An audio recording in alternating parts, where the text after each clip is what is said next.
2026 नवीन वर्ष साजरे करा सुझुकी सोबत। नवीन वर्ष घरी आणा आपली आवडती सुझुकी बाईक किंवा स्कूटर आणि मिळवा जबरदस्त फायदे।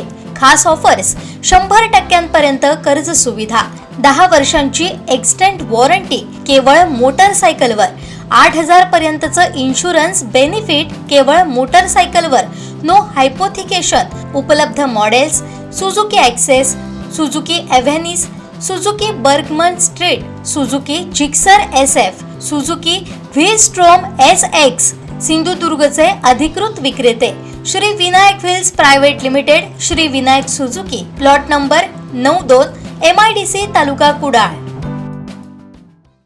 कणकवलीत उपनगराध्यक्ष पदाची निवडणूक कधी होणार याबाबत माहिती दिली आमचे कणकवली प्रतिनिधी उमेश भुजडे यांनी।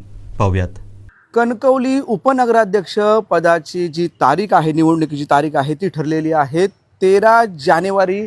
या तारीखला कणकवली नगरपंचायतचे उपनगराध्यक्ष ठरणार आहेत, त्यावेळी ही निवडणूक देखील होणार आहे असं एकंदरीत माहिती मिळत आहे। कणकवली शहराची जी निवडणूक, नगरपंचायतची निवडणूक झाली, या निवडणुकीमध्ये बघितलं तर कणकवली शहर विकास आघाडीने बाजी मारली, त्यामुळे त्यामध्ये संदेश पारकर हे नगराध्यक्ष झाले आणि त्यानंतर उपनगराध्यक्ष कोण हे हा एक प्रश्न होता। आणि त्यानंतर जर बघितलं तर कणकवली शहर विकास आघाडीचे 8 नगरसेवक आणि दुसरीकडे बघायला गेलं तर म्हणजे भाजपचे 9 नगरसेवक निवडून आले आणि त्यानंतर उपनगराध्यक्ष कोण होणार याकडे आता सगळं लक्ष लागून राहिलं आहे। त्यात निवडणूक उपनगराध्यक्ष निवडीची तारीख एकंदरीत ठरलेली आहे आणि 13 जानेवारीला ही उपनगराध्यक्ष ठरणार आहे। सर्वसाधारण सभा देखील त्यावेळी सकाळी 10 वाजल्यापासून दुपारी 1:30 वाजेपर्यंत उपनगराध्यक्ष पदासाठी जे उमेदवार असतील, शक्यतो पीठासन अधिकारी हे जे आहेत ते नगराध्यक्ष आहेत अशी माहिती समजत आहे। त्यामुळे पीठासन अधिकाऱ्यांना 2 मतं आहेत देखील मानली जातात, त्यामुळे उपनगराध्यक्ष शहर विकास आघाडीचा होऊ शकतो।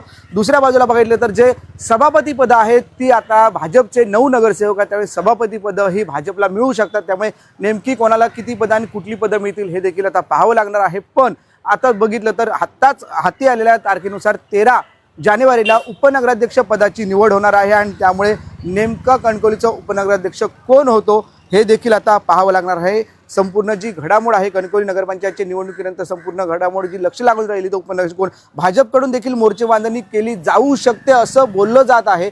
पण नेमकं आता ह्या मधल्या काळामध्ये एक अजून 8 दिवस आहेत, आज मंगळवार, पुढच्या मंगळवारी ही निवडणूक होईल। पण मधल्या काळामध्ये काय नेमकी राजकारण शिजतात, काय नेमके घडामोडी घडतात, कारण युती आहे, राज्यामध्ये युती आहे आणि भाजप आणि एकनाथ शिंदे शिवसेनेची युती आहे। दुसऱ्या बाजूला बघायला गेलं तर कणकवली शहर विकास आघाडीला शिंदे सेनेचा पाठिंबा होता, म्हणजे निलेश राणेंचा पाठिंबा होता असं देखील बोललं होतं। आणि त्यानंतर आता कणकवली शहर विकास आघाडीचे नगराध्यक्ष संदेश पारकर हे बसले नगराध्यक्ष झाले, त्यामुळे उपनगराध्यक्ष कोण हे देखील आता पाहावं लागणार आहे। काही नावं चर्चेत येतात, पण नेमका उपनगराध्यक्ष कोण आता हे 13 तारीखला आता समजणार आहे। कॅमेरामॅन साहिल बागवेसह उमेश भुजडे, कोकण साध लाईव्ह।